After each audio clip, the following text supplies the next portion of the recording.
170 पर एमआईएम और कांग्रेस का सुर एक, राम मंदिर और तथाकथित बाबरी मस्जिद पर दोनों का सुर एक, आतंकवाद पर सुर एक, बुरहान वानी पर सुर एक, जाकिर नायक, इशरत जहां सब ओवैसी साहब इस तरह के भाषण देते और कोई भी प्रतिबंध नहीं है। लेकिन मैं आपसे एक चीज सर मैं किसी के बीच में नहीं। हिंदू धर्म का समूल नाश, इसके ऊपर बाकायदा इंडिया गठबंधन का, दक्षिण भारत का सबसे बड़ा गठबंधन सहयोगी कॉन्फ्रेंस एक दिन की करता है और अंतर्राष्ट्रीय समस्या पर पिछले कुछ वर्षों में कांग्रेस कार्य समिति ने प्रस्ताव पारित किया है। चीन और ताइवान पे किया है, नॉर्थ कोरिया साउथ कोरिया पे किया है, कि सोमालिया के ऊपर किया है। बताइए किस विवाद के ऊपर नजर है उस मुस्लिम वोट में। अगर आप हमारे चैनल पर नए आए हैं तो चैनल को सब्सक्राइब कर दीजिए, वीडियो को लाइक कर दीजिए और शेयर कर दीजिए। नमस्कार दोस्तों, मेरा नाम है रमन और आप देख रहे हैं द न्यूज रूम। अबे जल्दी बोल, कल सुबह पनवेल निकलना है। होता है, एक साइड पे बीजेपी होती है, एक साइड पे ओवैसी साहब होते हैं। ये दोनों एक ही सिक्के के दो पहलू है जो देश को पोलराइज करते। समाजवादी पार्टी और कांग्रेस जैसी पार्टी जो सेंट्रिस्ट पार्टी है, इनको दबाना चाहते हैं, इसलिए इनका फायदा होता है और किसी का और ये बात आपको देर से समझ में आई। पहले आप अलायंस कर लिए, उनके साथ सरकार में रह लिए, लेकिन समझ देर से आई। सुधांशु त्रिवेदी जी जवाब दे रहे हैं। देखिए, मैं तहसीन से कहना चाहूंगा, युवा और प्रतिभाशाली नेता है मान्यवर, आपको यह तो नहीं बोलना चाहिए कि अकबरुद्दीन ओवैसी के बयान की वजह से कांग्रेस ने गठबंधन तोड़ा था। देखिए, यह तो सरासर झूठ है, इसलिए यह विषय कहने से आपको बचना चाहिए था। हां, आपने कहा कि हम एक सिक्के के दो पहलू हैं। साहब, धारा 370 पर एमआईएम और कांग्रेस का सुर एक, राम मंदिर और तथाकथित बाबरी मस्जिद पर दोनों का सुर एक, आतंकवाद पर सुर एक, बुरहान वानी पर सुर एक, जाकिर नायक, इशरत जहां सबके ऊपर सुर एक। भैया, मिले सुर मेरा तुम्हारा की कवाली, तो आप कर रहे हैं और कह रहे हैं कि अरे भाई आप तो एक ही सिक्का हैं, एक ही सिक्का हैं, सिर्फ चेहरा अलग है। इनका चेहरा हटा दीजिए तो आपकी फितरत दिखती है, आपका चेहरा हटा दीजिए तो उनकी फितरत दिखती है, क्योंकि एक नहीं दर्जनों मुद्दों के ऊपर आप दोनों का एक ही सुर है। साहब, अजीज खान साहब, मैं आपसे पूछना चाहती हूं, हर वक्त सेक्युलरिज्म का चोला पहनने वाले आज ये तुष्टीकरण नहीं नजर आ रहा? अगर बीजेपी के नेता कुछ कहें तो कहा जाता है कि भाई ये सांप्रदायिक हैं, कांग्रेस कहे, असदुद्दीन ओवैसी कहें तो सांप्रदायिक नहीं होता क्या? ये आज सवाल जनता भी पूछ रही है।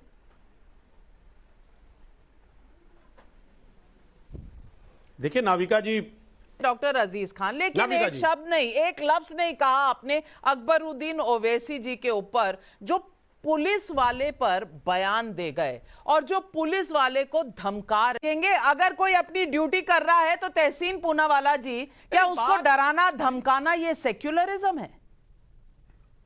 बिल्कुल नहीं है, ये तो इनकी फितरत में इस पार्टी के। मैंने आपको कई बयान दिए और आगे भी दिए। एक ही व्यक्ति था जिन्होंने इनको जेल में डालकर, मैं दोबारा से शब्द का प्रयोग करा, ठोका, वो कांग्रेस की सरकार थी। भाजपा की सरकार में तो देश भर में इस तरह की भाषण वो देते, तो क्या करिए, छोटे ओवैसी और बड़े ओवैसी साहब इस तरह के भाषण देते और कोई उनके प्रतिबंध नहीं है। लेकिन मैं आपसे एक चीज, सर मैं किसी के बीच में नहीं बोलता हूँ, प्लीज, मैं दरख्वास्त करता हूँ आपसे। लेकिन मैं आपसे इस पैनल में 4 पॉलिटिकल लोग हैं, हर्षवर्धन जी एक जर्नलिस्ट है।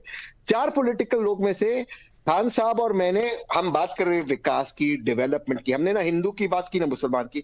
यहाँ पे एमआईएम के प्रतिनिधि बात करें मुसलमान की, वहां पे सुधांशु जी बात कर रहे हैं हिंदुओं की, अमित शाह जी बात कर रहे हैं हिंदुओं की, ओवैसी साहब बात कर रहे हैं मुसलमान की। ये तुष्टीकरण कौन कर रहा है?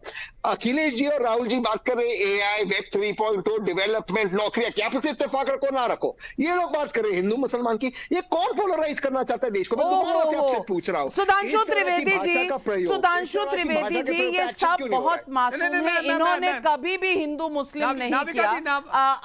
आप बताइए कि बीजेपी सिर्फ हिंदू मुस्लिम। नाविका जी 10 सेकंड, सिर्फ 10 सेकंड नाविका जी। मैं एक मिनट सुधांशु जी की बात सुन ले। सुधांशु जी। हसीन भाई, फिर आपसे कहूंगा, आप अभी युवा हैं, इन चीजों से बचिए। कोई ठोका नहीं था कांग्रेस की सरकार ने, सब लोग कोर्ट गए थे। कोर्ट जाने के बाद अकबरुद्दीन ओवैसी भूमिगत हो गए थे और उसके बाद न्यायालय में आकर सरेंडर किया था। न्यायालय के आदेश पे गिरफ्तारी हुई थी। तत्कालीन सरकार ने कोई कार्रवाई नहीं की थी, यह फैक्ट रखना चाहिए। दूसरी बात, आपने कहा पोलराइज थोड़ी करना आपका काम है, आपका काम है समूल नाश करना। क्योंकि इस देश में, और ये अजीज खान साहब का भी इस बात में जवाब, इरेडिकेशन ऑफ सनातन धर्म कॉन्फ्रेंस होती है, बयान नहीं। यानी हिंदू धर्म का समूल नाश, इसके ऊपर बाकायदा इंडिया गठबंधन का, दक्षिण भारत का सबसे बड़ा गठबंधन सहयोगी कॉन्फ्रेंस एक दिन की करता है और उसके बाद कहते हैं चिंता का विषय थोड़ी है, ये तो खुश होने का विषय है। अब आइए मुद्दे की बात जो आप कह रहे हैं। अभी जो प्रबुद्ध लोग यहां बैठे हैं उन्हें पता है पिछले हफ्ते महंगाई की दर आई है, कितनी हो गई है? पहली बार 5% के नीचे हुई है, 4.87%।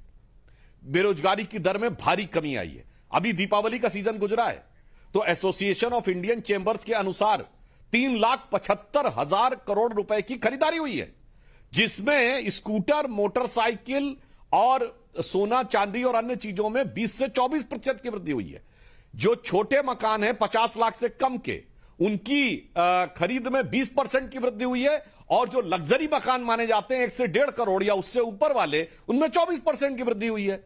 तो ये अर्थव्यवस्था, और फिच ने अभी रेटिंग दी है तो भारत की ग्रोथ रेट को 5.5% से बढ़ा के 6.2% कर दिया है और चाइना की 5.2 से घटा के 4.5 कर दी। मगर ये सब आंकड़े भी कुछ नहीं है, पढ़े लिखे वाले भी कुछ नहीं है। हकीकत तो ये है कि मुद्दों पे तो आपके पास कोई जवाब नहीं है। इसीलिए Congress party, Congress working committee में प्रस्ताव पारित करती है फिलिस्तीन के ऊपर, प्रियंका गांधी ट्वीट करती हैं फिलिस्तीन पे, सोनिया गांधी जी आर्टिकल लिखती फिलिस्तीन पे। यह बताइए इजराइल हमास के संघर्ष का भारत के मुसलमानों से क्या लेना देना? अगर किसी अंतर्राष्ट्रीय समस्या पर आपका अधिकार है प्रस्ताव पारित करें, तो मैं पूछना चाहता हूं किस अंतर्राष्ट्रीय समस्या पर पिछले कुछ वर्षों में कांग्रेस कार्य समिति ने प्रस्ताव पारित किया है?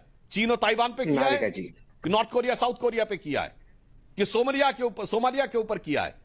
बताइए किस विवाद के ऊपर नजर है उस मुस्लिम वोट बैंक पे जिस तरह हर्षवर्धन त्रिपाठी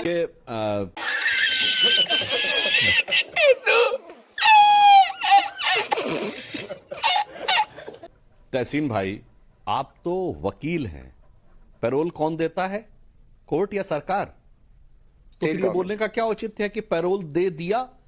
इसमें पार्टी का रोल है क्या? ये कोर्ट देता है, कोर्ट देता है जनाब, स्टेट गवर्नमेंट नहीं देती है। कोर्ट स्टेट गवर्नमेंट के रिकमेंडेशन पे होता है। जैसे आपके दोनों वरिष्ठ नेता नेशनल हेराल्ड केस में दिल्ली हाई कोर्ट के आदेश के अनुसार जमानत पे हैं, तो इसलिए ये नहीं बोलना चाहिए कि सरकार ने दे दिया। नहीं सर, सॉरी मैं आपके बीच में बोल रहा हूं, स्टेट गवर्नमेंट देती है सर। एक पार्टी के नेता ने कहा था कि राजस्थान, सॉरी मैं आपके बीच में बोला, स्टेट गवर्नमेंट देती है। कौन डिसाइड करता है? स्टेट गवर्नमेंट डिसाइड करती है, कोर्ट डिसाइड करता है? जी सर, स्टेट गवर्नमेंट करती है। नहीं सर बताइए, स्टेट गवर्नमेंट का अधिकार होता है। पैरोल मिलना चाहिए नहीं, कोर्ट या सरकार? स्टेट गवर्नमेंट कोर्ट डिसाइड करता है कि जमानत पे रहेगा या नहीं व्यक्ति। नहीं सर, स्टेट गवर्नमेंट जमानत किसको मिलेगी ये कोर्ट डिसाइड करता है। लेकिन ये पैरोल की बात है, सरकार नहीं तय करती है कि आप किसी को अपने मन से जब चाहे छोड़ दे, तब तो फिर सारे लोग छूट गए होते हैं। नहीं सर, इसलिए मैं एक बात कहना चाहता हूं, अधिकार है मान्यवर, जितने भी केसेस चल रहे हैं वो सारे के सारे विषय कोर्ट के आधार के ऊपर होते हैं। इसीलिए जो आपने कहा अकबरुद्दीन ओवैसी भी कोर्ट से ही अंदर गए थे, आपकी सरकार ने अंदर नहीं किया था, इसलिए सबको ये बात पता है। अब मैं ये कहना चाहता हूं, तकनीकी और कानूनी मामलों से अलग हटकर नैतिक जवाब दीजिए ना। शांति। उम्मीद है आपको हमारी वीडियो अच्छी लगी होगी। वीडियो को लाइक कर दीजिए और शेयर कर दीजिए।